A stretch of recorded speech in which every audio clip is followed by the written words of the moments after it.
வணக்கம். ஆயிஷா வந்ததுக்காக நான் உங்களாந்தன். டெட்டு தொடர்புடைய வழக்குகள் சுப்ரீம் கோர்ட்ல இருக்குன்னு எல்லாருக்கும் தெரிஞ்ச விஷயம். பள்ளிக்கல்வித்துறை அமைச்சரும் சொல்லியிருக்காரு. 28/1/2025 இன்றைய விசாரணையில் நீதியரசர்கள் பல்வேறு கேள்வி கணைகளை பெட்டிஷனர் மீதும், ரெஸ்பாண்டன்ட் மீதும் கேட்டிருக்காங்க.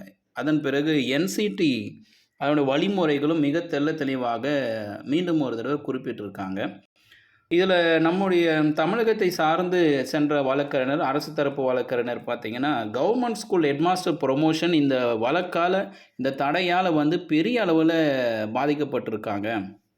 இதை குறிப்பிட்டு சொல்லப்போனால், இந்த டெட் எக்ஸாமில் பாஸ் ஆவதற்காக முதல் 5 வருஷம் டைம் கொடுத்தாங்க. அதன் பிறகு ஒரு 4 வருஷம் எக்ஸ்டெண்ட் பண்ணி டைம் கொடுத்தாங்க. 9 வருஷம் ஆயிடுச்சு. இந்த 9 வருஷம் கொடுத்தும் தமிழ்நாடு ஸ்டேட் டெட் எக்ஸாம் சரிவர நடத்தவில்லை என்பதை பதிவு பண்ணியிருக்காங்க. அதனால் கூட எங்களுக்கு வந்து எக்ஸப்ஷன் கொடுங்க, ப்ரொமோஷனுக்கு எக்ஸப்ஷன் கொடுங்க அப்படின்றதுக்கு காரணம் என்னென்னா, இந்த மாதிரி சொல்லி வச்சுருக்காங்க.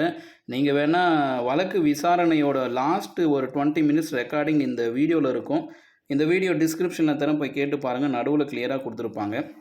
இந்த மாதிரி முதல் 5 வருஷம் கொடுத்தோம், அதன் பிறகு 4 வருஷம் கொடுத்தோம்.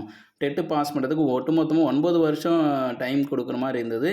ஆனால் ஸ்டேட் கவர்மெண்ட் சைடில் டெட்டு நடத்தவில்லை அப்படின்னும் பொழுது, இதில் ஒரு நீதியரசர் கிளியராக கேட்டார். அது that's your mistake, own mistake அப்படின்னு சொல்கிறார். அது உங்களுடைய சொந்த மிஸ்டேக் தானே, நீங்கள் நடத்திருக்க வேண்டியதுன்ற மாதிரி நீதியரசர் உடனே ரிப்ளை கொடுக்கும் பொழுது, அதற்கு அரசு தரப்பு வழக்கறிஞர் பதில் கொடுக்காம திணறினதாக தான் பார்த்தேன் நான். இது ஒரு அனல் பறக்கும் விசாரணை தான் இருந்தது. அதே மாதிரி மைனாரிட்டி ஸ்கூல் அப்பாயின்மெண்ட்டுக்கு டெட்டு தேவையா இல்லையா?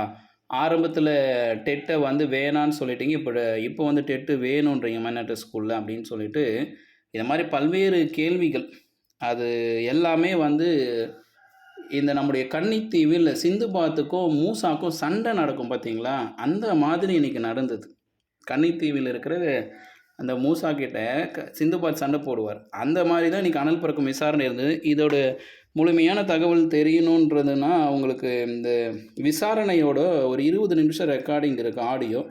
இந்த லிங்க்கை நான் டிஸ்கிரிப்ஷனில் தரேன். நீங்களே கேட்டு தெரிஞ்சுக்கங்க, என்ன மாதிரியெல்லாம் அடுத்து வர விசாரணை போகும் அப்படின்றது. அடுத்த விசாரணை 6/2/2025 சரியாக சொல்லியிருக்காங்க. டீட்டெயிலாக ஒரு விசாரணை தொடரும். மீண்டும் இது போன்ற செய்திகள் சந்திக்கிற ஆயிஷா அச்சம் தேவை.